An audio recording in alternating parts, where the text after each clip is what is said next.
Le Nouvel Esprit Public, Philippe Meyer, bonjour.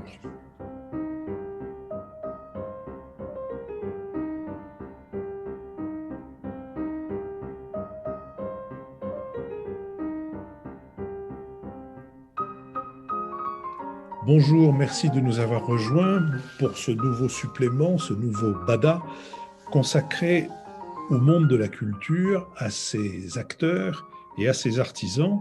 Et ce supplément nous conduit à rencontrer aujourd'hui Vincent Poimirault et David Elkaïm, qui sont les deux principaux scénaristes de la série d'Arte En thérapie, série qui, comme je crois tout le monde le sait, a battu des records d'audience dans une période où on peut être peut-être un peu étonné qu'une activité aussi peu active, si je puis dire, que d'être assis l'un en face de l'autre dans une pièce, alors que nous sommes tous dans une situation également moins active que d'habitude, ait pu avoir autant de succès. Mais je crois qu'au-delà du nombre, ce qui me paraît important dans les échos que nous en avons les uns et les autres, c'est l'attachement de ceux qui ont vu cette série à cette série.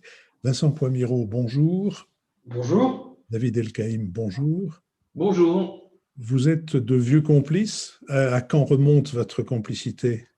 On s'est rencontrés au lycée, en fait, très exactement. Donc oui, ça remonte, ça fait un certain temps. Moi, j'arrivais plus ou moins, enfin, je débarquais avec mes valises du Maroc et j'ai débarqué à Bordeaux, en fait, en terminale. Et c'est là que j'ai rencontré Vincent. Alors, on était toute une bande d'amis et on s'est rencontrés via le club théâtre, en fait, du lycée, mais aussi le ciné-club, mais je ne sais pas s'il y avait autre chose. Oui, si, le journal du lycée aussi. Oui, voilà, on partageait toutes ces… Donc, il y a un moment où on s'est dit, bon, peut-être qu'on a des choses à faire ensemble, quoi, je ne sais pas. C'était un hasard. On s'est retrouvés à se croiser, effectivement, voilà. alors qu'on n'était pas dans les mêmes sections. Absolument. Dans des activités périscolaires communes, effectivement, le journal, le ciné-club et le théâtre. Il faut dire que c'est vrai que le conseiller d'éducation, enfin le CPE du lycée, qui était une CPE, ISD2, étaient des gens assez formidables qui laissaient un petit peu les lycéens finalement aller à leurs désirs, à leurs envies, voire qu'ils les poussaient même, peut-être réalisant leurs propres désirs à eux. Peut-être qu'ils n'avaient pas réalisé plus jeune, mais vraiment, il y avait ce truc de on vous confie les clés d'eux, on vous confie les clés du club théâtre, on vous confie les clés du ciné-club, on vous confie les clés. Bon, bah, finalement, voilà. On a même tourné des courts-métrages en 16 mm dans les caves du lycée Montaigne. Et oui, en fait, c'est vrai qu'on était, nous, très actifs, on voulait faire des choses, mais que le lycée lui-même était assez voilà, nous proposer, nous donner beaucoup de choses à faire. Enfin, on était assez libre. On comprend bien que votre intérêt pour le cinéma est ancien et qu'il est grand. Est-ce qu'il y a quelque chose dans cet intérêt pour le cinéma, dans les films que vous avez vus ou peut-être dans d'autres choses de vidéos que vous avez pu voir, qui vous a plutôt qui a plutôt mis l'accent pour vous sur le métier de scénariste ? C'est vrai que moi, ça fait très très longtemps, enfin, mon désir de faire quelque chose dans le cinéma remonte à bien plus longtemps que le lycée. C'est-à-dire que déjà au Maroc, peut-être qu'il y avait comme ça un désir oui, de liberté, d'échapper à… le cinéma était une sorte de lucarne vraiment de rêverie pour moi. Donc, je crois que vraiment ce désir remonte à mes 12 ans, voilà, par là, donc j'étais au collège. Et puis, je m'y suis intéressé de plus en plus sans savoir exactement quoi y faire. Parce que dans le cinéma, bon, ben, on peut être comédien, puis on s'aperçoit que, tiens, c'est marrant, celui qui fait vraiment le film à l'époque, ce qu'on me disait, c'était le réalisateur. Et puis, en fait, le désir d'écriture est venu petit à petit, en fait. Donc, grâce… à partir du moment où j'ai notamment fait du théâtre, c'est-à-dire que c'est le théâtre qui m'a, moi, mené à l'écriture. Quand j'ai commencé à écrire des petits spectacles de théâtre, des sketchs, des choses comme ça, et c'est l'écriture de théâtre qui m'a amené à finalement comprendre que ce que je voulais faire au-delà du cinéma, c'était écrire. Et pas du roman, mais écrire des choses qui allaient forcément être transformées, qui allaient soit pour la scène, soit pour le cinéma. Donc, c'est vraiment, mais c'est par le biais du théâtre. Quand j'ai fait mes premières années de fac donc à Paris 3, donc Paris 3 Censier, qui avait un UFR cinéma, c'est vrai que j'avais pris en option une option théâtre où l'enseignant nous demandait d'écrire. Et vraiment, c'était pour moi un espace de liberté extraordinaire. C'est vraiment là que je me suis dit, je ne veux pas réaliser vraiment des films, je veux les écrire. Vincent Pomiron. Alors, c'est à la fois proche et différent, parce que justement, notre collaboration tient aussi au fait qu'on vient d'endroits très différents et où on se rencontre à un endroit, voilà, sur le chemin. Moi, j'avoue que ma mère faisait du théâtre en amateur, mais de manière très, très passionnée quand j'étais jeune. Et donc, j'ai pas mal fait aussi de figuration, des petits rôles comme ça dans les spectacles. Et j'étais assez fasciné, voilà, par ce truc-là. Par ailleurs, moi, j'ai réellement plongé dans la littérature et j'étais un amateur de récits et un lecteur vorace et voilà, l'imagination tout le temps réveillée Donc, il y avait un côté comme ça du côté du récit. Et donc, je voulais, moi, écrire des histoires, y compris littéraires au départ. Et puis, c'est vrai que j'ai eu une expérience dans le théâtre aussi, tout du long, hein, pas mal. Mais à un moment donné, j'ai travaillé comme administrateur et producteur dans un théâtre. Voilà, donc ça a été mon premier métier, on va dire, voilà, à 25 ans, comme ça. Et j'ai commencé à bosser avec l'envers, c'est-à-dire des comédiens gestuels, des comédiens burlesques, des clowns, des danseurs contemporains, bref, que des gens qui travaillaient au plateau et qui ne parlaient pas, ou n'avaient pas comme outil pour raconter l'histoire, principalement le verbe. Et là, j'ai eu une révélation, parce que j'ai compris aussi ce que c'était qu'une histoire en action, qu'une écriture en action, et que ce récit qu'on inventait ensemble, sur le plateau par ailleurs, en action et pas en blabla, me parlait énormément aussi. Voilà. Donc j'ai fait cette synthèse entre mon goût du récit qui venait du roman et mon goût du plateau, voilà, qui remonte peut-être plus loin, si on se psychanalyse, n'est-ce pas, et ça a donné ça. Et c'est vrai que du coup, à ce moment-là, David et moi, on était amis et on avait beaucoup travaillé sur des choses comme ça, un peu de cinéma. Et quand David est rentré à la Fémis, a fait scénario là-bas, et on est sorti, a commencé à travailler lui pour le cinéma, c'est vrai qu'on naturellement, on va dire, enfin en tout cas, il m'a dit un jour, vas-y, on va écrire des scénarios ensemble. Et voilà, ça a commencé là, notre collaboration. Alors, quand vous avez découvert que c'était le métier de scénariste qui vous attirait le plus dans ces métiers du cinéma, est-ce que vous aviez, et est-ce que vous avez maintenant des scénaristes, je pense scénaristes français, mais pas seulement, qui vous inspiraient, que vous considériez comme des modèles ou en tout cas comme des gens qui pouvaient être pour vous comme sorte de compagnons? Bon.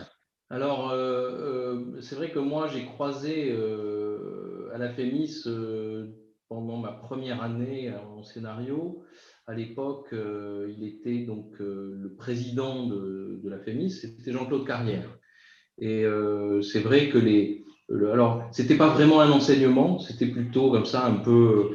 Il y avait, il nous recevait dans une grande salle. Il y avait des coussins qui étaient installés par terre. On s'asseyait sur les coussins. Et c'est vrai que Jean-Claude Carrière est enfin moi je pense un des très très grands scénaristes français qui a par ailleurs énormément collaboré avec Peter Brook. Donc je le connaissais aussi par là, c'est-à-dire dans les traductions qu'il faisait, notamment de Shakespeare, de La Tempête, et donc à travers les traductions, et ça donnait les mises en scène chez Brooke au théâtre des Bouts du Nord. Et puis voilà, il y avait son enseignement, et c'est vrai que ça a été quelque chose. Enfin, moi j'ai retenu plusieurs choses. C'est vrai que depuis la mort de Jean-Claude Carrière, énormément de gens citent une de ces maximes que moi j'aime pas du tout, en fait, ou alors je trouve très mal employée. C'est celle où il dit que le scénario finit à la fin des tournages dans les poubelles, dans les corbeilles du plateau. Voilà. Et je ne sais pas pourquoi, je trouve que ce n'est pas une de ses meilleures maximes, ou alors elle est mal réemployée ou réutilisée. C'est-à-dire que j'ai y compris des collègues scénaristes qui adorent citer cette maxime, que moi je ne trouve pas bonne en fait. C'est-à-dire qu'il ne s'agit pas de sacraliser à tout prix le scénario, mais si on le jette dans la poubelle à la fin des tournages, sur quelle base s'appuie le monteur pour faire son montage. Voilà, moi je garde ça et je dis ça ne me va pas. Il y a une autre de ces maximes que je trouve passionnante, c'est quand il nous racontait comment il travaillait avec Buñuel notamment, et qui sont d'ailleurs les scénarios français, enfin les scénarios des films de Buñuel sont assez extraordinaires parce que ce sont en même temps des films comme ça de recherche et en même temps toujours extrêmement bien construits. Il nous disait une chose que je trouve beaucoup plus intéressante, c'est-à-dire que le travail avec Buñuel commençait toujours en face à face, c'est-à-dire avec le scénario donc au milieu, c'est-à-dire qu'on discutait en face à face, et qu'au bout d'un moment, il s'agissait de regarder le film de la même direction, du même côté. Et donc, le travail commençait en face à face et il finissait côte à côte. Et je trouve que cette maxime était plus intéressante parce que ça dit bien que dans le cinéma ou dans la série, il y a une collaboration et qu'il faut collaborer. Voilà, donc, oui, Jean-Claude Carrière a été pour moi comme ça une espèce de première rencontre extrêmement importante. Et il y en a une deuxième scénariste, c'est Gérard Brache, chez qui on a eu la chance, c'est-à-dire qu'en deuxième année, on nous avait demandé un exercice qui était un exercice de production, plus exactement, où on nous associait avec un élève producteur, 2 étudiants scénaristes associés, pour écrire un petit scénario avec un parrain. Et j'avais demandé, j'avais dit, moi, mon parrain, je veux que ce soit Gérard Brache. Donc, on était allé chez lui.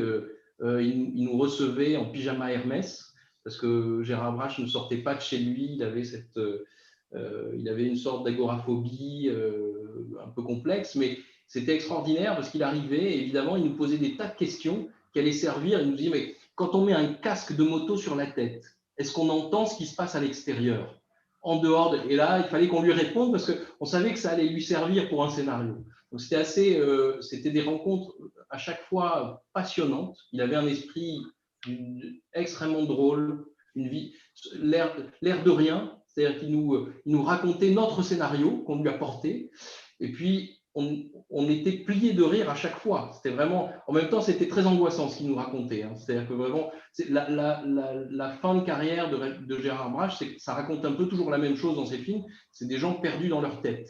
Et donc, très souvent, voilà, ce qu'il nous racontait de notre scénario, c'était un homme perdu dans sa tête. Et ce qui était drôle, c'est qu'on revenait de séance en séance et il redéfaisait ce qu'il avait fait la séance précédente en reprenant toujours tout à zéro. C'est-à-dire, il recommençait la première minute, il disait non, ça ne se passe pas comme ça. Et il recommençait tout. Mais voilà, la rencontre était passionnante parce qu'il nous a appris, enfin moi, il m'a appris une chose, c'est que rien n'est jamais gravé dans le marbre quand on écrit. Vraiment qu'on est capable, qu'on doit être capable, avant le tournage, de tout redéfaire, en fait, à chaque fois, que tant qu'on n'est pas satisfait, on doit tout redéfaire. Vincent Pomiro.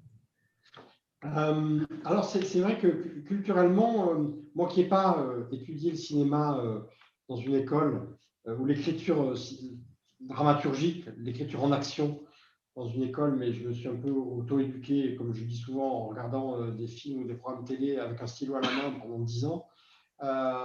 C'est vrai que j'avais pas de culture.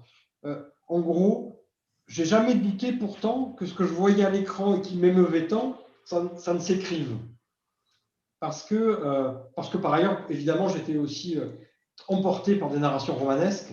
Et donc, pour moi, ça s'écrivait aussi. Et d'ailleurs, j'ai commencé ma carrière en écrivant des dialogues de théâtre que je mettais en scène gamin devant les parents à la fin du repas, dans ces réunions de famille où les parents s'endorment un peu en regardant les gamins qu'ils ont mis dans un coin à répéter quelque chose, enfin, à s'amuser pour pour avoir la paix. Bon, bref. Et du coup, j'ai découvert tard qu'il y avait une sorte d'histoire parallèle du cinéma quand même, et que parmi les films qui m'avaient le plus bouleversé, il y avait d'autres noms, que derrière le nom de Sica se cachait celui de Cesare Zavattini, que derrière le nom d'Ozu, qui pour moi, alors qu'il est pour beaucoup un cinéaste, on va dire, de la modernité, etc., pour moi a toujours été un maître narrateur, c'est-à-dire que j'ai toujours été bluffé par le sens de la dramatisation avec 3 fois rien qu'il y a chez Ozu. Donc ce sont des films extrêmement bien racontés. Je découvrais tardivement qu'il y avait un nom derrière tous les grands films de Ozu, qui est celui de Kogo Noda, qui a écrit tous les scénarios d'Ozu, enfin avec lui évidemment, mais donc il y a comme ça peut-être une histoire parallèle, et d'ailleurs il y a des noms aussi derrière tous les films de Clint Eastwood, derrière Blues of Madison County notamment, celui de Richard Lagravenese, bref, toute une histoire du cinéma qu'on ne fait pas en France, et dans lequel il y a aussi des noms d'auteurs, de scénaristes, comme ça.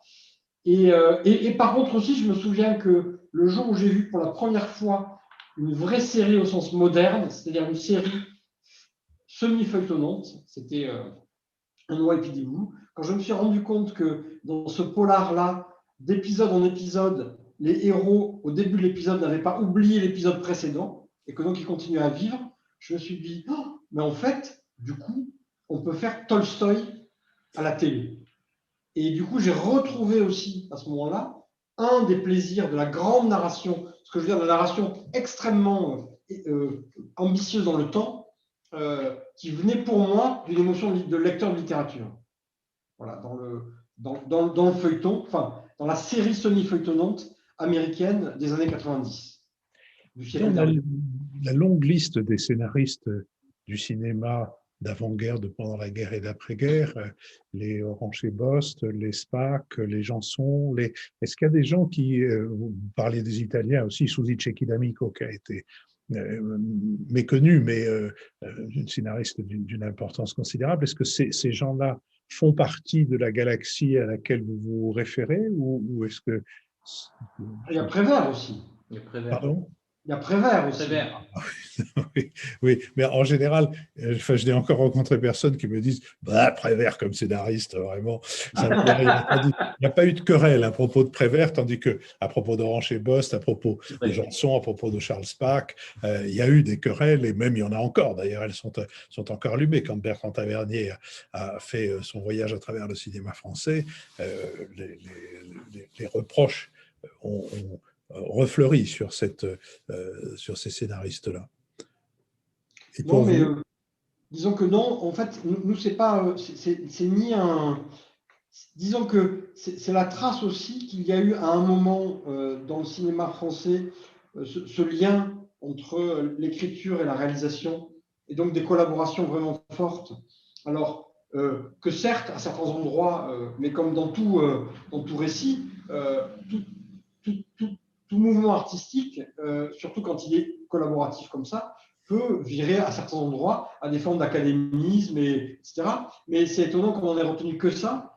Et je pense que c'est aussi le signe qu'il y a eu à un moment historiquement en France une rupture dans la transmission de ce que c'était que l'idée d'écrire des récits pour le plateau.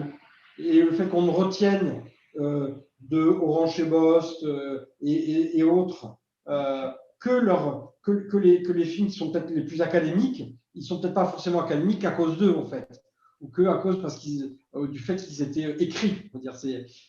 Voilà, donc je pense que c'est plus une question d'un point de vue polémique, idéologique à un moment donné qui peut se défendre d'ailleurs. Il n'y a pas de, mais il ne faut pas oublier que le cinéma qui se défendait derrière polémique en rejetant l'idée du scénariste avait peut-être un crédit esthétique, mais il n'était pas tout le cinéma. Et c'est juste ça, c'est cette question qu'en France, on a oublié que le cinéma d'auteur, avec le réalisateur démiurgique signant seul l'œuvre dans une espèce d'autonomie artistique absolue, n'est pas le seul modèle. Il est un des modèles de créative, mais il n'y a pas de raison qu'il soit le seul modèle, alors que, surtout aujourd'hui, on découvre que la question de la collaboration et de l'œuvre collective a un sens en dehors d'une esthétique, on va dire, issue aussi largement de la figure du poète romantique du 19e siècle, c'est-à-dire qui est peut-être un tout petit peu, pas si adapté que ça en vérité, à la réalité de l'art collectif qui est le cinéma et l'art audiovisuel en général, ce que d'autres que nous, culturellement, ont mieux compris peut-être. Voilà. David Elkaïm? Non, mais je vais pas dire beaucoup plus que Vincent. Effectivement, c'est vrai qu'il y a eu une rupture dans le cinéma français. Et il se trouve que pour des raisons variées, c'est-à-dire effectivement, quand on s'est aperçu qu'on pouvait, grâce à la technique du son, qui pouvait grâce au Nagra plus exactement, donc à cette pratique, enfin cette technique pour enregistrer le son, qu'on pouvait aller dans la rue. Bon, bah finalement, on s'est mis à tourner beaucoup plus vite, donc à écrire moins. Et c'est pas que ça a aussi donné une forme d'académisme. Voilà, je pense que aujourd'hui on s'en aperçoit, on sent bien, et d'ailleurs que la place du scénariste et les cinéastes de cette époque, comme Truffaut par exemple, se sont aussi aperçus en travaillant avec des scénaristes comme Jean Gruau, Suzanne Schiffman, voire Jean-Claude Grimbert pour le dernier Métro. Bon, ils se sont bien aperçus que oui, la question du scénariste était quand même, et du scénario était importante. Donc, moi, je ne dirais pas plus. C'est vrai qu'en France, on a peut-être encore une difficulté à comprendre que il ne s'agit pas que l'écriture ne fait pas l'académisme, en fait. Voilà, c'est pas bon. Est-ce que vous enseignez l'un et l'autre? Oui, oui. alors on a toujours alors peut-être pour des raisons familiales aussi, parce qu'on est tous les deux issus de familles où il y a des enseignants, on va dire. On a un goût pour la pédagogie. On a pas mal fait d'actions pédagogiques dans les écoles, les lycées. Voilà, notamment David beaucoup pour lycéens au cinéma, collégiens au cinéma, etc. Mais moi aussi. Pas mal animé d'ateliers aussi d'écriture et il se trouve qu'aujourd'hui et plus tard on s'est posé la question de faire passer une pratique, on va dire plutôt, et donc aujourd'hui donc on a tutoré beaucoup d'étudiants notamment au CEA et à la FEMIS, et aujourd'hui on co-dirige, David et moi, avec Xavier Mathieu qui est producteur, le département écriture et création de séries à la FEMIS. Donc on enseigne et on organise pédagogiquement des études. Voilà.